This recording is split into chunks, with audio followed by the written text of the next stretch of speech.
So today, as usual, I could not find any good write-ups or videos on changing the mounts out, so I'm at it again. I purchased the kit from Goodparts.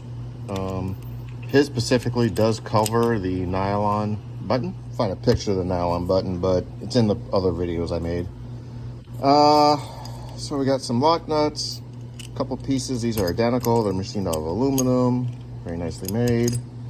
You're gonna need a 1/2 inch socket and a 1/4 inch Allen. Not sure why he did that. It's gonna be a little bit of a pain. I'm gonna attempt to install these. First thing we're going to do is we're going to remove the old mounts and make sure we don't lose that nylon damper button. Before you do anything, you want to unlock your steering wheel if it's a later year, and you want to get a feel for the stiffness here, because when you install the mount, it should feel about the same. I'll get the back on that later. And these are the mounts we'll be removing. There's one here. One on the other side. I've got the radiator out for another project, but you do not need to remove your radiator. Most of this work is done from down below. All right, so here's my mounts, which were all cleaned up from a previous project. We got 2 here, 2 bolts here. One you go through the frame to get to. One thing I want to point out is you want to notice, you can see the gap up here. So on the driver's side, the little gap's going to be towards the engine, and this needs to be flush to the frame. And this side, the gap is reversed, sort of. It's on the bottom side right here, and then this is flush. And that has this, and this is slotted, so it has to do with help with alignment, because you're going to reuse these brackets. Of course, your car is jacked up. I tried a short, but you're definitely going to want a long 1/2 inch for this process, and it's going to work a lot better for you. And take the 4 nuts off the bracket, the bolts for the bracket.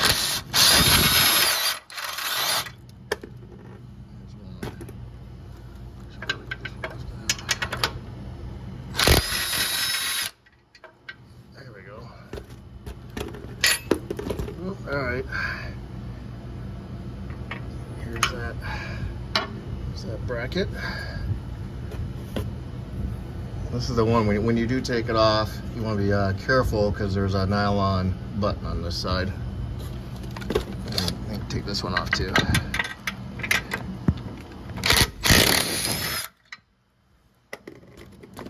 All right. There we go. All right, so we're all off. Now we just gotta work it up off on the. I'm pretty tight, so what I did was I just took a punch, and I used it, and I tapped on the bottom of the bolts to push them up, to break them loose. That seemed to work pretty easily for all 4 of them. Now you can see it. I tapped it up, so it's loose now. And now it'll come out. And we gotta work these things off. There we go. Last step, of course, will be able to get the rubber out. Oh, and do the other side. So I found the rack is down so tight because the car is jacked up. I tried jacking up the wheels, that didn't make sense. So right now, because I want to I think the best thing, and I don't know why it's not in the directions, I think you need to take the wheels off and cut loose the tie rods. That way this rack is loose a little bit, and then proceed from there, because it's so tight I don't even think I can get those rubber mounts out. It's ridiculous. All you gotta do is take the big nut off on the bottom. You need a tool that looks like this. You can rent these for free at your local parts store. You kind of shove it in there like this, kind of get it started. It's tapered, so you know you can hit it all day long and it may never even break free. and put your impact wrench on it. It should break loose. Let's see here. Simple as that. You could pound on that all day long. That would never come loose sometimes. Worthwhile investment. My cheapo Amazon kit, you know, that I keep in the garage. Well, now the rack is definitely loose and I can move it around a little bit. I can get that rubber bushing out, blah, blah, blah, blah. So much easier now. Here's that nylon button. You're gonna wanna retrieve that. And if it falls out, get it back.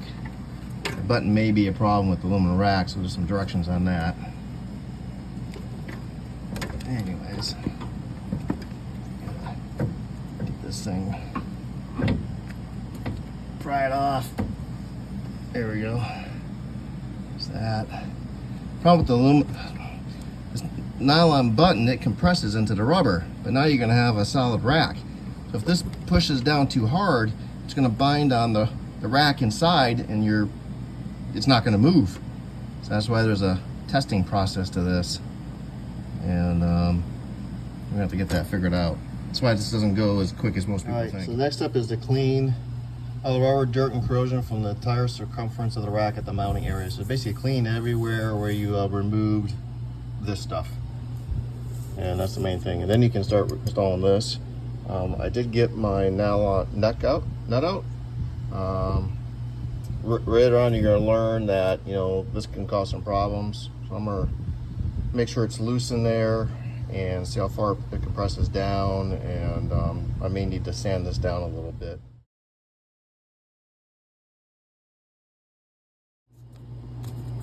Place the lower half of the mounting blocks under the rack with the wider side toward the outside of the car, so they will go in like this.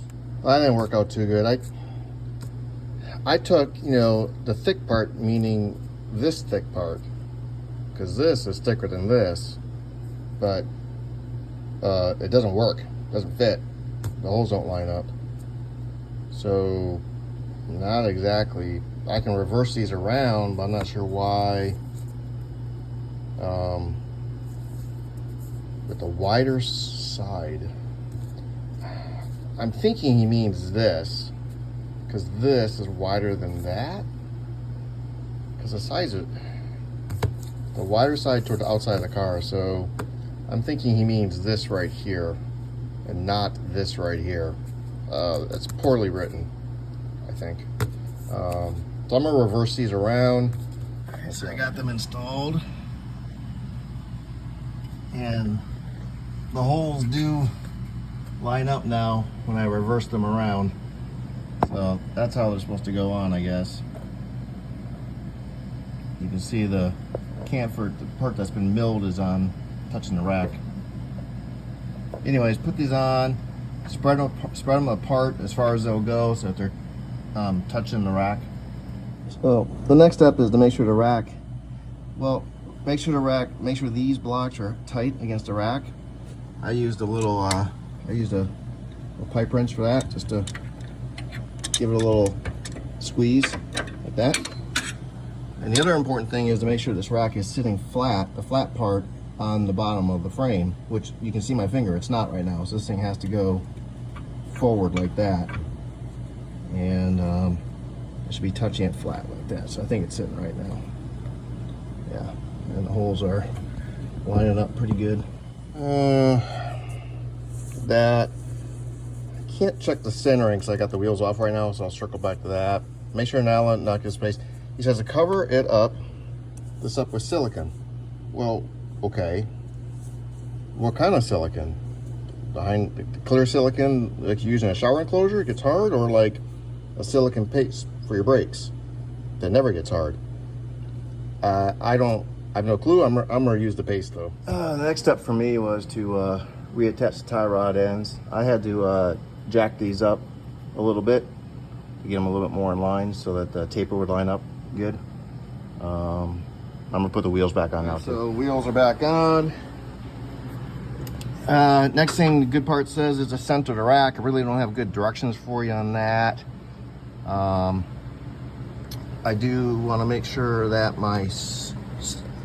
I did have this pre-marked from another project, but you see those white ticks right there between the steering rack and the column. So I made sure my steering wheel was lined up, because I know that's center. And my little triumph and spoke is horizontal.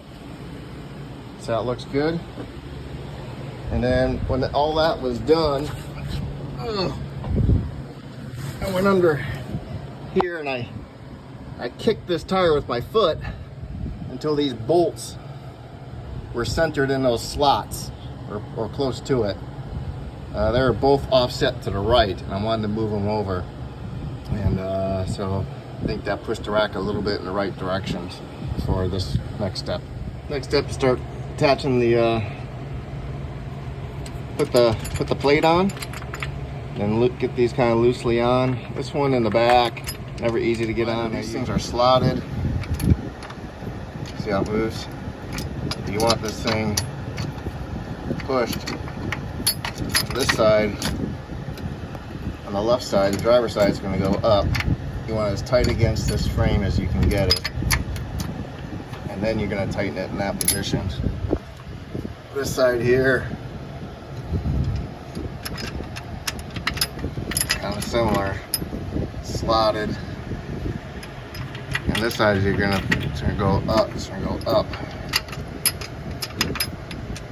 There. So it's tight against the frame. And you're going to tighten it in place there. Use the Allen wrench. It's a little awkward.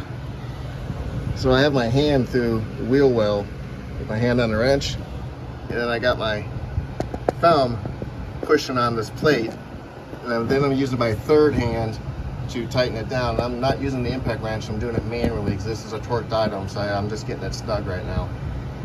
And that seems to be working okay. So here's another tricky part. It's very important that this rack sit flat so that this stuff all lines up, this universal joint and stuff. The old factory mounts, the flat spot on the rack right here sat on this rack. So it's pretty easy. I noticed before I tightened these up that this had a gap, and it was tight on this side and loose on this side. It wasn't flat. So I think what's happening is this lower aluminum mount is raised the rack up a little bit. I don't think the rack now sits on this flat spot. However, it still needs to be flat. So how do you adjust it? It's simple. The easiest way, because once everything is installed, it's really hard to move, to twist this rack. But it does move really easily. You put your hand under the alternator by the U-joint right here, and put your other hand, by this nut, and simple twisting and pushing and pulling, this rack will move left to right very easily. And so what I did, all I can do is the best I can do, because I can't get a level on it, is I grabbed my ignition shims. It was easier on this side. And I found the sweet spot where it was settling down. And anyways, I got it shifted to the left and right until it was even on both sides when I stick my shims underneath it. And I figured if it's the same tightness on both sides, that it's probably in pretty good shape.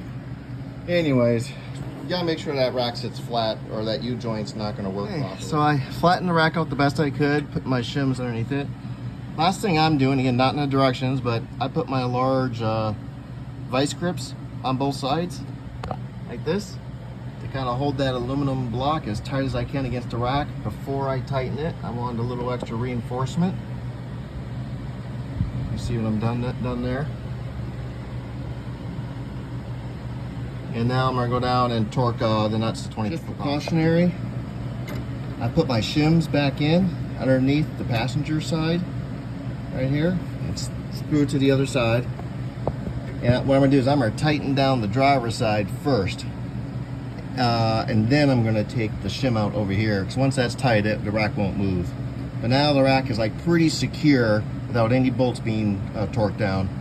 and the shim should keep it from twisting. So make them all snug, and then you're going to tighten the nuts to 20 foot-pounds. There's directions here. If the rack gets tight, it's because your frame's out of whack. You're going to need to do some shimming.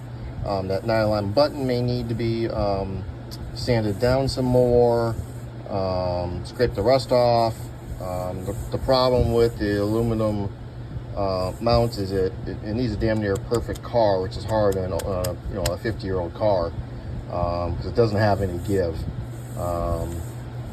So hopefully everything will be okay in my car. So far it's so good, and I can avoid the whole shimming and all that process. I won't be able to test drive it because I got the radiator out, but it's looking like it's going to be a successful job, even though it's a pain. I had a helper today. Alright, so just a checklist. You want to make sure your rack is lined up with your steering column with the little white paint ticks before you take everything apart. Make sure your steering wheel is centered. Make sure the rack's sitting centered in the bolts. You want to make sure the mounts are tight to the flange, and you want to make sure this rack is sitting flat, which is hard to do. So I think the shim trick did the job. I got an equal gap on both sides because this flat part is not sitting on the frame. It's been raised by that aluminum mount, so this is tricky. And that should keep the universal joint in line, so there's no binding is the idea here. And you torque both sides down to 20 foot-pounds, and that's it. So the last step is to move the wheels all the way left and right. Make sure you don't feel any odd binding. It should feel like it felt before. It seems to be okay. It's really kind of hard to tell, but I think I'm doing. I think it's fine. Hope you enjoyed this video. This was a challenge.